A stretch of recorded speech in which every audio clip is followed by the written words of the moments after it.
Сәлем құрметті көрермен, 7 күндік ағзаны тазарту марафонының соңғы күніне қош келдіңіз. Бүгін сіздермен асқазан мен ішекті жұмсақ тазартып, ас қорытуды жақсартатын шипалы сусын дайындаймыз. Егер сізге осы 7 күн пайдалы болса, соңына дейін көріп пікір қалдырыңыз. Адам ағзасының 70-80% иммунитетті ішекте орналасқан екенін білесіз бе? Сондықтан ішек тазалығы бүкіл ағзаның саулығы. Ал дұрыс қорытылмаған тағам ағзада шлак пен токсин жинайды. Бүгін біз соны табиғи жолмен тазартып, асқазан ішек жүйесін жеңілдетеміз. Ол үшін бізге қажетті шөптер: жалбыз ас қорытуды жақсартады, түйілу мен кебуді басады. Зімбір метаболизмді арттырады, газ жиналуды азайтады. Түймедақ ішектегі қабынуды азайтады, жеңілдетеді. Қалауыңызша лимон немесе бал қосуға болады. Дайындалу тәсілі небәрі 1 минут вақытыңызды алады.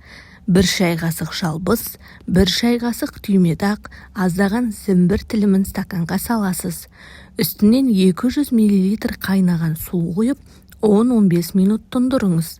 Кішкене лимон мен 1 шай қасық табиғи бал қоссаңыз, дәмі де, әсері де артады. Бұл сусынның пайдасы ішекті жеңілдетіп, ас қорыту жолдарын жылтыратады десем болады. Кебу, ауырлық, асқазандағы жайсыздық бәрі біртіндеп кетеді. Ең бастысы, иммунитетіңіз күшейеді. Шай іше отырып, денеңіздің жеңілдегенін өзіңіз-ақ байқайсыз. Алайда ескере кететін тағы бір жайт: егер асқазаныңызда жара болса, ауыр ауруларыңыз болса, қолданар алдында дәрігерден кеңес алыңыз. Сіздерге қызықты бір деректі бөлісейін. Түймедақ ежелден барлық аурудың емі деп аталған.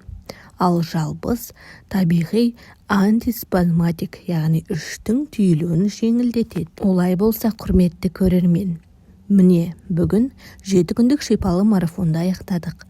Егер осы күндерден пайда көрсеңіз, арнаға жазылып, лайк басуды ұмытпаңыз. Алда әлі талай пайдалы видеолар күтіп тұр. Деніңіз сау болсын, аман есен болыңыздар.